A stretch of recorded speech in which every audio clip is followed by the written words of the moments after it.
હવામાનના જાણીતા વિશ્લેષક અંબાલાલ પટેલ પર વિજ્ઞાન જાથાના જયંત પંડ્યા દ્વારા લગાવવામાં આવેલા આરોપોને પગલે ગુજરાતભરના ખેડૂતોમાં ભારે નારાજગી જોવા મળી છે। આ વિવાદ બાદ અંબાલાલ પટેલે હવેથી હવામાનની આગાહી ન કરવાની પ્રતિજ્ઞા લેતા ખેડૂતો ચિંતામાં મુકાયા। ખેડૂતોનું કહેવું છે કે જો અંબાલાલ પટેલ આગાહી કરવાનું બંધ કરશે તો તેમને વાવણી અને ખેતીવાડીની અન્ય કામગીરીમાં મોટું આર્થિક નુકસાન વેઠવાનો વારો આવશે।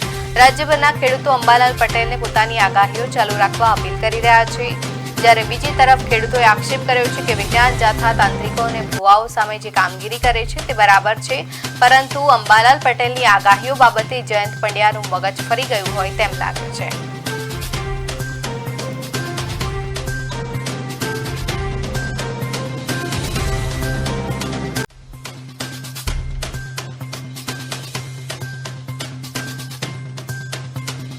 કે ખેડૂત અને ખેતી આધારિત છે। વરસાદ જો આવવાનો હોય તો ખેડૂતને વાવણી કરવાની હોય, એની લણણી કરવાની હોય અથવા તો એનું કંઈ પણ કામ કરવાનું હોય તો એના આધાર ઉપર એમને ખબર પડે કે આત્મા કાકા બોલ્યા છે આ તારીખે તો વરસાદ આવશે, તો એ તારીખે જે કંઈ બગડે એવું હોય, પલળે એવું હોય, એ કામથી એ લોકો દૂર રહી શકે અને એનાથી ફાયદો થાય। અથવા જે વિજ્ઞાન જાથા દ્વારા ઉપર આક્ષેપ કરવામાં આવ્યો એ કેટલા પાયાવિહોણ છે? બિલકુલ વિજ્ઞાન જાથા તરફથી વિજ્ઞાન જાથા સંસ્થા બરાબર છે, પણ એમાં જે જયંત પંડ્યાએ જે આક્ષેપ કર્યો છે એ બિલકુલ તદ્દન ખોટો કર્યો છે અને જયંત પંડ્યાનું મગજ આમાં કદાચ બગડ્યું હોય એની તપાસ કરવી જરૂરી છે। વિજ્ઞાન જાથાએ જયેન્દ્ર પંડ્યાએ જે આક્ષેપ લગાવ્યા છે અંબાલાલ ઉપર કે ભાઈ અંબાલાલ જે આગાહી કરે લોકોને ભ્રમ કરવા માટે કરે છે, પોતાની ખોટી પ્રસિદ્ધિ કરવા માટે કરે છે અને લોકોને ગેરમાર્ગે દોરે છે અને તેના ઉપર સરકારે કાનૂની પગલાં લેવા જોઈએ। જેના અનુસંધાને અંબાલાલે પોતાએ આગાહી કરવા નહીં કરવા માટે એક પ્રતિજ્ઞા લીધી છે। તો આવો આપણે વિજાપુરના જ ખેડૂતોને મળીએ અને અંબાલાલે આગાહી કરવી જોઈએ કે કેમ તે વિશે પૂછીએ। આપનું નામ જણાવશો અને આપનો શું પરિચય? વિષ્ણુભાઈ પટેલ ભાવસોર। હું પૂર્વ કિસાન મોરચો ભાજપનો પ્રમુખ હતો, તો હું ખેતી કરું છું, ખેડૂત છું। આજે અંબાલાલ કાકાએ આગાહી વરસાદની કરવાની જે બંધ કરવાની પ્રતિજ્ઞા લીધી એ વિશે આપ શું કહેશો? અંબાલાભાઈ જે પ્રતિજ્ઞા લીધી હોય, કોઈ વિજ્ઞાન જાથાના કોઈ ભાઈએ વિરોધ કર્યો છે કે ભાઈ અંબાલાભાઈ આગાહી નહીં કરવી, પણ એ ખોટું છે। સરકાર પણ 100%, હવામાન ખાતું પણ 100% સાચું નથી પડતું।